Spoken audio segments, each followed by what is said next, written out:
Assalamualaikum warahmatullahi wabarakatuh. Kami dari kelompok 1 akan membahas tentang perkembangan kognitif dari Jens Piaget. Nah, sebelum kita memasuki kepada teorinya, terlebih dahulu kita harus mengenal siapa sih Jens Piaget. Nah, jadi Jens Piaget lahir pada tanggal 9 Agustus 1898 di Neuchâtel, Swiss. Ayahnya adalah seorang ahli sejarah dengan spesialisasi abad pertengahan. Nah, ibunya adalah seorang yang dinamis, intelijen, dan takwa. Karena Piaget sangat menyukai dan sangat tertarik pelajaran biologi di sekolah, sehingga pada umur 10 tahun ia telah menerbitkan karangan pertamanya tentang burung, yakni Pipit albino, pada majalah Ilmu Pengetahuan Alam. Setelah mempelajari berbagai hal tersebut tentang ilmu biologi khususnya, kemudian ia mengalihkan fokusnya ke perkembangan intelektual, termasuk tahap perkembangan anaknya sendiri, dan mulai berpengaruh besar pada konsep kognitif dalam perkembangan kepribadian. Nah, Jens Piaget merupakan salah satu tokoh psikologi perkembangan manusia yang sangat besar pengaruhnya. Ia tidak mengembangkan teori sosialisasi yang komprehensif, tetapi memusatkan perhatian pada bagaimana anak belajar, berbicara, berpikir, bernalar, dan akhirnya membentuk pertimbangan moral. Tahapan-tahapan perkembangan menurut Piaget. Nah, di dalam teori Piaget ini menjelaskan bahwa ada 4 tahap perkembangan kognitif. Yang pertama ada sensori motor, pra-operasional konkret, operasional konkret, dan operasi formal. Yang pertama ada tahap sensori motor yang mana dimulai pada rentang usia 0 sampai 2 tahun. Pada tahap ini bayi mulai menggunakan imitasi, memori, dan berpikir. Mulai mengenal bahwa objek tetap ada meskipun tidak kelihatan atau bergerak dari aksi refleks ke aktivitas yang lebih terarah.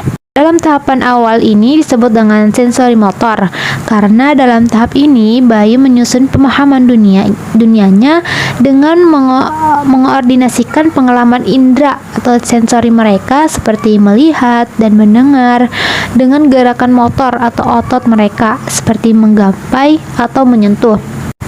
Yang kedua, tahap pra-operasional, yang mana dimulai pada usia rentang 2-7 tahun, yang mana secara bertahap mengembangkan penggunaan bahasa dan kemampuan berpikir dalam bentuk simbol, mulai dapat berpikir operasi melalui logika satu arah, dan masih mengalami kesulitan melihat pandangan atau pemikiran orang lain.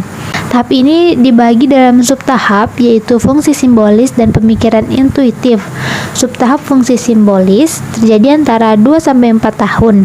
Dalam subtahap ini, anak secara mental mulai bisa mempresentasikan objek yang tidak hadir. Peningkatan pemikiran simbolis ditunjukkan dengan adanya penggunaan bahasa yang semakin berkembang dan kemunculan sikap bermain anak. Misalnya, anak mulai suka mencoret-coret, menggambar seseorang, mobil-mobilan, dan lain-lain dengan imajinasi mereka sendiri, meskipun gambarnya masih terlihat aneh. Yang ketiga ada tahap operasional konkret, yang mana dimulai dari rentang usia 7-11 tahun. Dan pada tahap ini anak dapat bernalar secara logis tentang kejadian-kejadian yang konkret, memahami hukum konservasi, dan dapat mengklasifikasi objek ke dalam kelompok yang berbeda-beda, serta dapat mengurutkannya dan memahami reversibility. Dan pada masa ini juga kemampuan anak untuk menggolongkan itu sudah ada, tetapi belum bisa memecahkan masalah-masalah yang abstrak. Lalu tahap yang terakhir ada tahap operasi formal, yang mana tahap ini dimulai dari rentang usia 11 tahun sampai dewasa. Nah, pada tahap ini tuh seseorang akan dapat berpikir abstrak, idealistis, dan logis.